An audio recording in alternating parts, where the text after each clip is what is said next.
Hi, this is Zibby Owens, and you're listening to the award-winning podcast, Moms Don't Have Time to Read Books. I'm also the host of Moms Don't Have Time to Lose Weight, and I'm the editor of the anthology, which you should run out and buy, called Moms Don't Have Time to, a Quarantine Anthology. All proceeds of that book go to COVID-19 vaccine research. And I'm the editor-in-chief of Moms Don't Have Time to Write, a new publication on Medium, and we're accepting submissions, so please send your personal essays there. And if all that isn't enough, you can follow me on Instagram at Zibby Owens, and my website is zibbyowens.com. Okay, now back to this amazing podcast. I am so thrilled that Faherty brand is back being my sponsor again because, as many of you know, because I talk about them a lot and I post about them a lot, Faherty is like my favorite clothing brand right now. It is fashionable enough that I always feel good wearing it, super comfortable, very forgiving, and just really cool. So I'm so excited. They're my sponsor. You can get a discount with fahertybrand.com/Zibby, and you'll get 20% off. Again, that's fahertybrand.com/Zibby. You get 20% off. And a few other things that you should know about Faherty, aside from the fact that I'm living in their dresses for this summer, is that they're a family-run brand fueled by purpose and optimism. They make high-quality, sustainably minded, feel-good favorites that you'll be proud to wear. I certainly am. They believe in family, quality, sustainability, and community. Summer is in their DNA, and they've created many staples for the summer, sustainably minded with the highest of quality, comfort, and versatility, and all are made for life, which I can 100% attest to, and you should definitely go check it out. So again, fahertybrand.com/Zibby for 20% off. Go try it out. Mary Alice Monroe is the author of The Summer of Lost and Found and The Islanders. She's a New York Times bestselling author of 27 books, including the Beach House series. The Beach House Memories, Swimming Lessons, there are many books in the series. Her debut middle grade fiction series, The Islanders, just came out as well. She is a 2018 inductee into the South Carolina Academy of Authors Hall of Fame, and her books have received numerous awards, including the 2008 South Carolina Center for the Book Award for Writing, the 2014 South Carolina Award for Literary Excellence, and many others, like the 2017 Southern Book Prize for Fiction. Her best-selling novel, The Beach House, is also a Hallmark Hall of Fame movie starring Andie MacDowell, Minka Kelly, and Jad Michael Murray. By the way, I loved Minka Kelly from Friday Night Lights, the TV show. Did anyone else watch that? Anyway, she is the co-creator and co-host of the weekly web show and podcast Friends and Fiction, which features 5 dear friends and best-selling authors: Mary Alice Monroe, Mary Kay Andrews, Patty Callahan Henry, Christy Woodson Harvey, and Kristen Harmel. Christy Woodson Harvey, by the way, is also a best-selling author now and was on my podcast recently. With more than 37,000 readers tuned in, the women talk about books and life while also spotlighting indie bookstores. Mary Alice is also an active conservationist and supports numerous conservation-focused organizations. Her work includes serving as a board member emeritus for the South Carolina Aquarium and a state-certified member of the Island Turtle Team. She lives on the Isle of Palm, South Carolina, which is a source of inspiration for many of her books. Welcome, Mary Alice. Thank you so much for coming on Moms Don't Have Time to Read Books. Thank you. Oh, Zibby, I've been looking forward to this. Me too. This is so nice. And you've already had me on your show, Fantastic Fiction and all of the rest. No, Friends and Fiction. What am I talking about? It's also fantastic, but... Your favorite, you know that. Oh my gosh. So you have 2 new books like coming out basically at the same time. An adult book, summer read, The Summer of Lost and Found, which I read, and The Islanders, a middle grade, which now I have to read with my kids, but have not yet. So first of all, congratulations on all the new releases. It's amazing. And then I have the anthology for Dorothea Benton Frank that we wrote in memory of her. That's right. I read that. And that was, so I've never before had a book out in April and May and June. And I don't think I ever will again. So it's a phenomenon for me, but it's been a joyous ride. I loved Reunion Beach. I loved it. It was so beautiful. I felt like I got such a sense of who Dottie was, even though that's not what I called her because I didn't know her. But I feel like now you guys have let everybody into her interior life and gave such a great portrait. I mean, it's like, I don't know. I said at the time, I don't know who was I talking to about it? Oh, Adriana Trigiani. I was saying everybody should have a book like that when they pass away. You know, I'm going to hold you to it, Zibby. I'm serious. Everyone should have one. And it would be even better if it came out like before they passed away. Maybe everyone deserves a book of trivia. We can thank them. I mean, But, what was really great about it was we were her friends, and her editor, Carrie Farron, was her friend. And so I know Carrie. Pet Carrie has one of my dogs. And she asked us, would we consider doing this? And of course, it was an easy yes. We wanted to find a way to say goodbye to her because she passed so unexpectedly, so quick. And none of it, I didn't think she was going to pass. I really didn't. I thought she'd come out and it would be all back to normal. So my story was the mother-child reunion, which is the story of a mother and a child who the child was released for adoption at birth. And they had never met each other. She's 40 years old, the girl. And this before the drive to meet each other. And that's all before, because to me, that's the real interesting part. And I think the only criteria was that we write about something that takes place on a beach in the Low Country. Other than Adriana, who went all the way up to heaven. Yeah, that was awesome. but she got Pat Conroy in there, so she brought the Low Country with her. I think all the stories were really heartfelt, so I'm proud to be a part of it. You should be. It was really lovely and beautiful and very well done. A model for things to come. And you also, in terms of a model of things to come, as far as I can tell, this is the first book I've read where the pandemic is a part of the story and that it's told over that time frame. I mean, gosh, I don't even know how you did it that fast. It's May of 2021 now. And, it starts in March of 2020 and there's an entire novel. I mean, it's like, I kept looking, I was like, how is she doing this? Thank you for recognizing that, first of all. It was without a question the hardest book I ever wrote because I was writing it in real time. I'm usually a writer my books are all set against some aspect of nature. So I usually, do an academic research. Before I even know the book, I know the species. So I work with the species and I do an academic research and I either train or rehabilitate whatever, depending on the animals, I work with the animals. And I always like to say the animals tell me the story. So I know before I begin a book, the structure. I'm a structuralist. I know characters. I know where I'm going. I know where the climax and resolution is. But honestly, this book, I dealt with the human species more than anything else.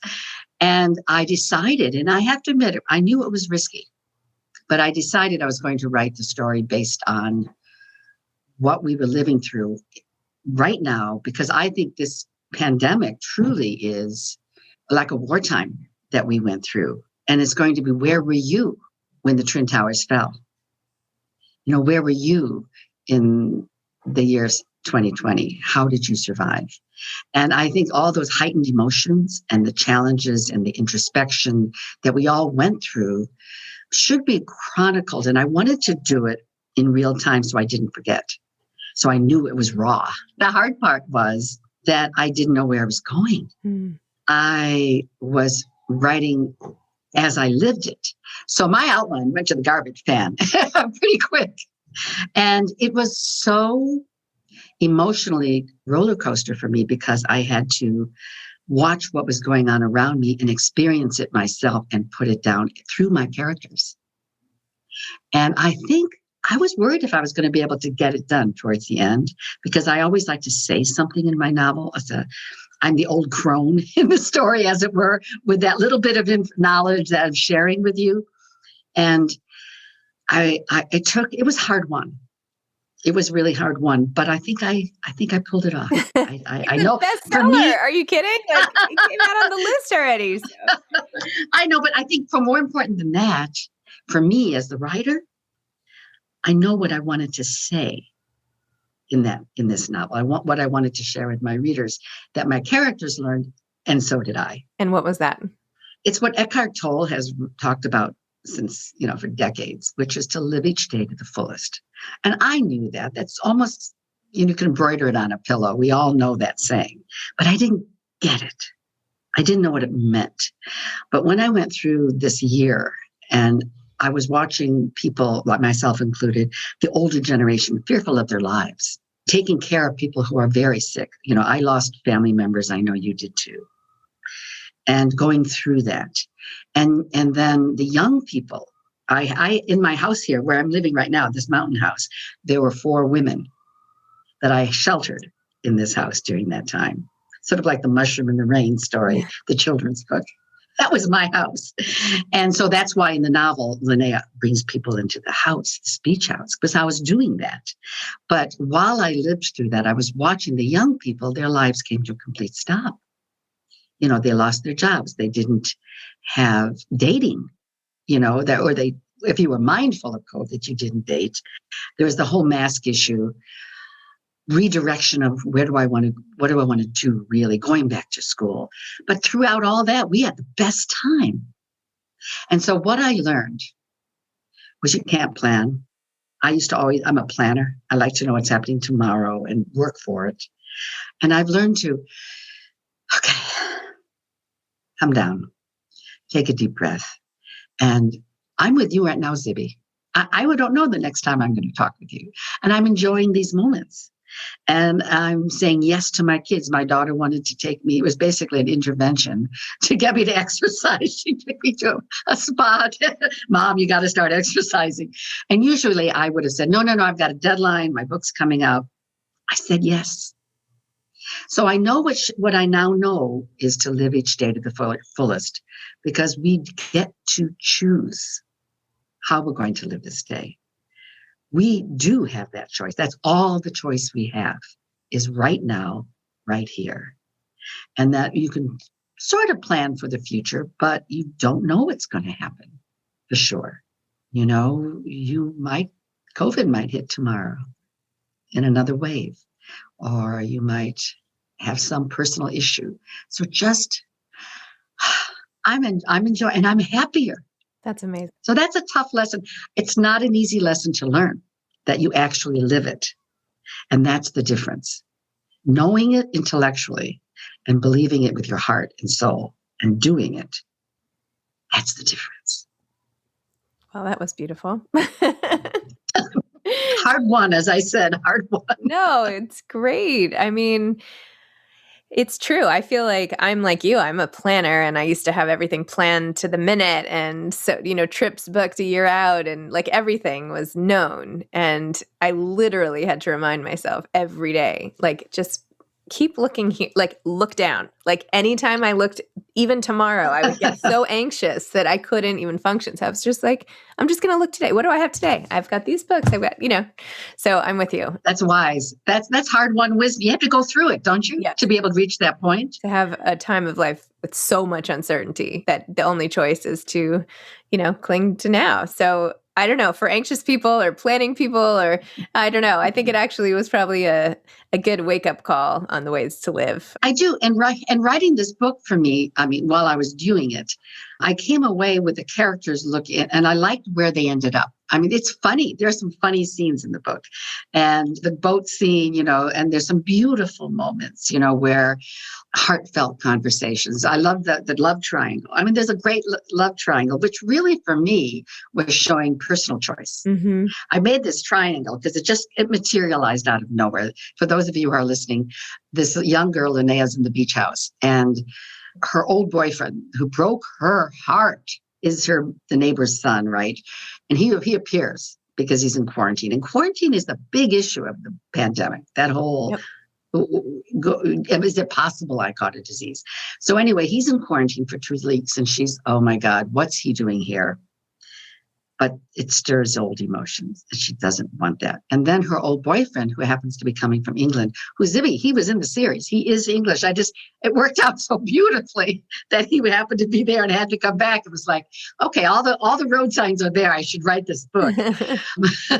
He came in, and there's this triangle set up that she had no intention of getting involved in. But the journey for her, as she juggled between, can I love 2 men at one time? I always like the journey to be, in the end, what do I want to do as a young woman starting my life? What choices do I make? And I think she had to work her way to that realization that it's really not between 2 men. It's here in her heart and here in her mind. I've told friends before who are debating between 2 guys, I'm like, usually if you really can't decide between 2 guys, chances are they're both wrong. Yeah, or the timing is wrong. Or there's, that's not a good sign. And, honestly, I look at my children who are in their 30s now, but I remember at 26, it's like, you're a baby. Oh my gosh, you have so much. They think at that age, everyone thinks they know and they want experience. I'm saying go experience, find out what you're good at. Mm-hmm. What's your passion? That's all I've ever taught my kids and that's what Kara teaches Linnea. Like, what's good for you? It's a good self-ish. Follow that and not choose a man to save you, because a man ain't ever going to save you. I love when Linnea spies Jonathan. His name's Jonathan, right? Who like right across the way, and like sees him in the window, and then realizes he's quarantining there, and they can. She like does that little wave in the gravelly driveway, and then like that half wave. Calls her colleague and like is like, "I'm getting wine. Meet me in the back." Like emergency. I love that. It's like. We all know that moment. Yes. When you need your girlfriends, That's what I liked too, is that I think what was heightened during the pandemic, and it's not about the pandemic, like you said, it's a setting. Yes. But what happened was relationships were intensified. Mm-hmm. So you found your safe group. Some people called them COVID groups or pods, or there are names for it. COVID couples. We had a COVID couple in the book. And it just intensified who you were with, but it was really based on trust. You trust these people in your pod, that you can rely on them for your own safety. And that's that wartime mentality a little bit. And I love that you highlighted the financial instability that the pandemic wrought on so many people. Yeah. I mean, you did a really nice job with that, because the uncertainty was not just in like, hey, when are we going to make our travel plan? I mean, that's like such a, ridiculous woe is me problem. I mean, it wasn't the planning. It's like, how are we going to pay our rent? Can we bunk up together? Like, when I depend on income based on catering, like what am I going to do when all the gigs are up? And like, when is this furlough ending? And anyway, that you really people are really in trouble. Yeah. You gave the characters that sense. It came through very clearly and in a really compelling way. So. Oh, I'm so glad you said that, because I was actually, when I'm in nature, you go out in the wild and I'm working with a species, you just watch. You're very quiet and you watch, eyes and ears open. And I sort of watched what was going on with my family. I had the 4 women in my house, one of which was a niece in her 30s who was out of a job and still here. And just watching her refocus, redirect, not dating, and the depression that also accompanies that little of course you're going to be depressed when you're scared like that. And then I was watching my daughter, who moved into my beach house from Chicago with all the kids. Best summer ever. They didn't have to go to school. They were from April till September. They were in my beach house. Even the dad, who could work from home remotely, he says, pandemic was great. I stayed on a beach for, all these months. So they had a good time, but I was watching the mothers trying to, as you probably did, teach your kids. You're substitute teachers. What do you do with your kids who can't play with friends? There was a lot of, that's why I put a little girl in the book. How do you entertain? Yep. And there were yet a lot of great moments, like they went out in the backyard to sit and talk. And this kid surfed. And I love the joggling board. That's just the kind of thing that's a real thing, by the way, that surf competition. Wow. And I just wanted to show that there were some really great moments into the whole time. My sisters and I and my niece up here in the mountain house, we never could have been together. Everyone just leave their jobs and live. We were back in the nursery, working out a couple issues. But in the morning, we'd get up in the morning and have our coffee and sit down and look out the mountains and drink coffee and read poetry. That's how we started our days. That is not how I was starting my days with my 4 kids. Well, no, you got little kids. That sounds nice. Yeah, you were my daughter trying to get their kids in school with them with a computer laptop. Wow. But in the evenings we came together and we talked again. So I think families did. I watched my daughter, they played jigsaw puzzles. They wanted to get them off the screen. Yes, and tell me about the Islanders and how that middle grade novel is about your mission to get kids off screens. Yeah, well, that really prompted it. To see that it was, my husband's a child psychiatrist, and he has always said, unplug your children. And 2 things, unplug your children and sit down for family dinner. and have conversations. And I know you wrote an essay on that too. And it's for real. We have roses and thorns. What was your rose? What was We your do that too. thorn? Best and Okay. Yes, best and worst, right. But that was inspired because I always wanted to write for the middle grade kids. I have 2 picture books for the very young, but it was the middle grade kids who say, I can be anything I want when I grow up. I want to be a judge and a ballerina when I grow up. Okay, you go for it. And they believe it. And they also know they can change the world. When they see plastic issues, when they see endangered species, it doesn't daunt them. We can fix it. And that can-do enthusiasm. These are the stewards of tomorrow. So this is the audience I wanted to talk to. So when I raised my children, my husband's family has this huge sheep farm in Vermont. And my husband was at the NIH doing research in DC. And I would say goodbye to my darling husband and take my kids and live on top of a mountain by myself with these 3 kids and the cousins. And there was no TV, and back then no internet. So we were like, I'm so bored. There's nothing to do. And you just have to let the kids be bored, because boredom, I believe, and I've watched, is the key to opening up the imagination. It forces kids to find out what they can play. So they went wild in the mountains. I'm lucky they weren't eaten by bears. I really am. I just didn't like, bye. It was a sort of a very open mentality of back then. But they'd come home at the end of the day, and the only thing I required is they'd have to bring a leaf or a plant or talk about a bird, and we would find the name of it. Because we had big bulletin boards and drawings, and they drew on the walls. And I said, if you know the name of it, you're not afraid of it. So the wild becomes your backyard. And my little girl's first words were oxeye daisy. She could identify that wildflower. So with today, I look at what's going on, even with my grandchildren now, and it's hard to find that place that's wild. So I put these 3 kids. One's an Army brat whose father was injured in the war, and he has to go live with his grandmother. He doesn't want to do that. On a remote island that exists called Deweese, right off Isle of Palms where I live, accessible only by boat. It's a nature sanctuary. There's so much to save. There's an alligator. There's a bald eagle's nest. There's, everywhere you look. So he's got to go to this remote island for the summer. There's an African-American boy from a wealthy family in Atlanta, and that family's there. And then there's a girl, kind of an Hermione Granger, she's smart. She lives on the island. She knows everything. These kids would not have been friends if they had met in Atlanta. But they're on this island, and they are compelled to explore because they think it's the worst summer ever. But they explore, they find wildlife, they get in a little trouble, they find turtle nests. It's the best summer ever because they've been unplugged. And they call themselves the Islanders. That's the name they come up with. So I'm inviting kids to become Islanders. And it can be in your own backyard, in your local forest preserve. It can be somewhere where you can be let loose to explore. Because kids, that's good for your mental health. It's good for imagination.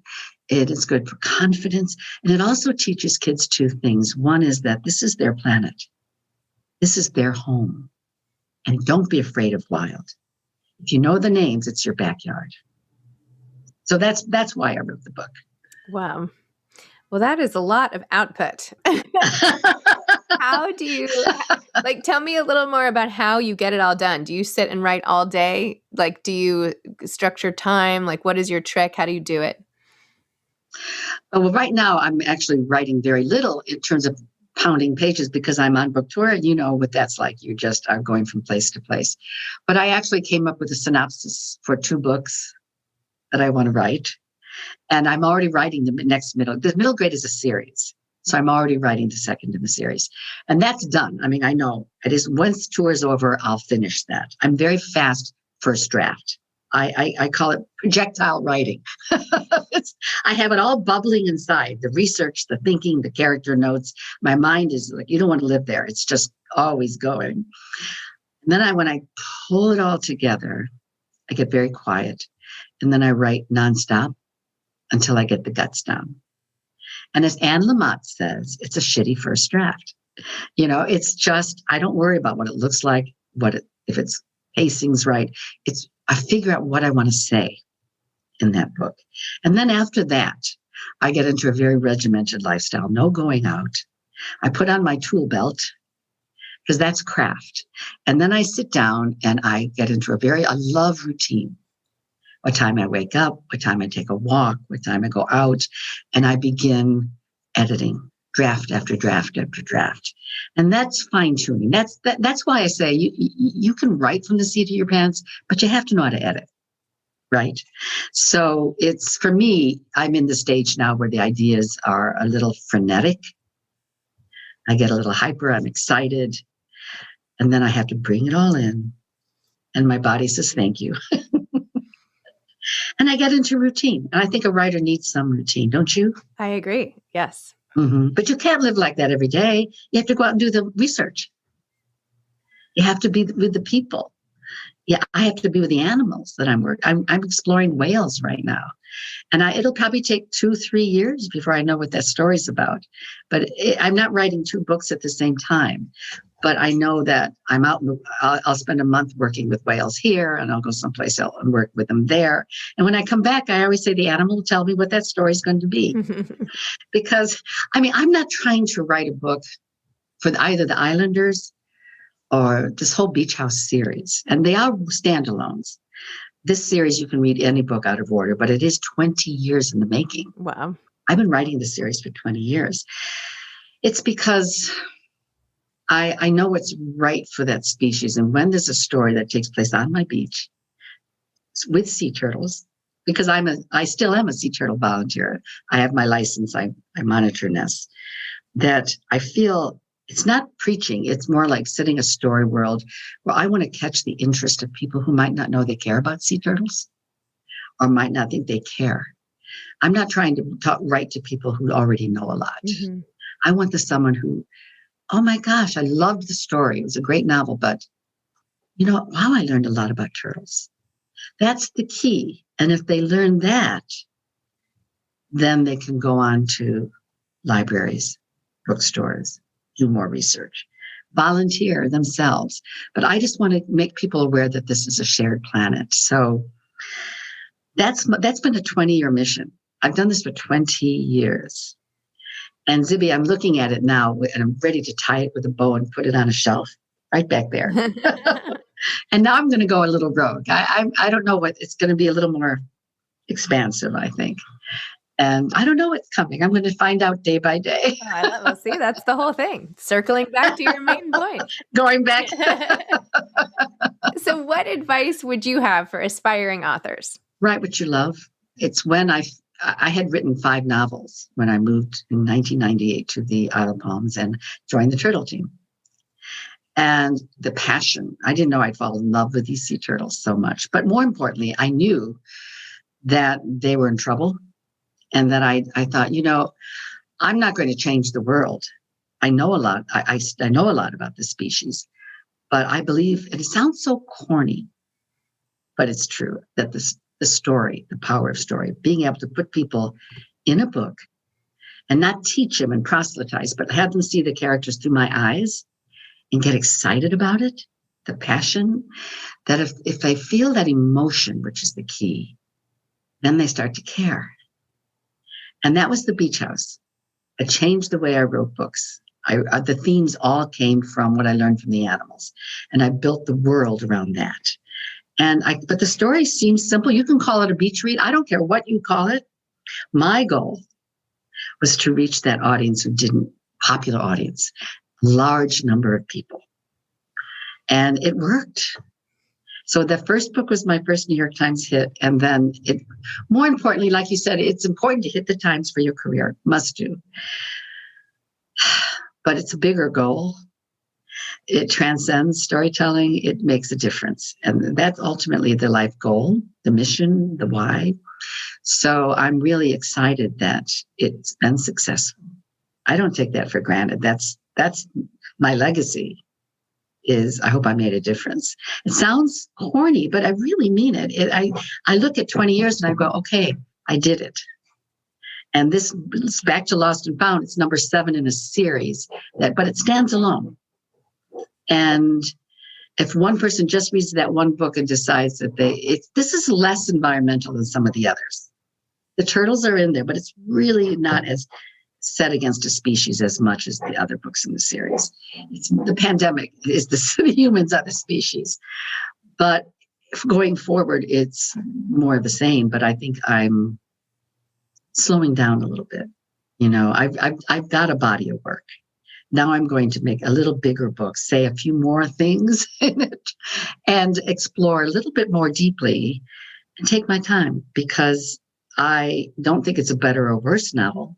People say, oh, you write a book a year. It must, I think there's a sense of pejorative tone of, it must not be very good. And then I always say, yes, you know who my hero is. It's John Steinbeck, who wrote his 5 biggest, best books in 5 years. So let's just start there. You can do it if, you can do it if you have a passion. So if you're a young writer, have that passion. Have that passion. Amazing. Awesome. Well, Mary Alice, thank you. Thank you for coming on. I talked your ear off, I'm sure. No, it's great. I loved it. I'm sorry we didn't have more time to dig into more of the books. And it's just, you have so much going on. It's amazing. So I know. Anyway, I enjoy it, though. I'm lucky. And also for helping everybody sort of not miss the plot of life, which is the best gift of all. So. That was a farewell gift. Thank you, Zibby. All right. Have a great day. Thanks for chatting. Thank you, Zibby. Bye-bye. Thanks so much to Faherty Brand for being my sponsor again. Go to fahertybrand.com/Zibby for 20% off. Enjoy. Thanks for listening to this episode of Moms Don't Have Time to Read Books. Don't forget to follow me on Instagram at Zibby Owens and at Moms Don't Have Time to Read Books. Also sign up for my newsletter at zibbyowens.com and sign up for my virtual book club and meet lots of authors on Zoom every other week. Thanks so much to Steve and Ryan at Texture Sound for the sound editing. And thank you to Morning Moon Productions for providing this fantastic intro and outro music.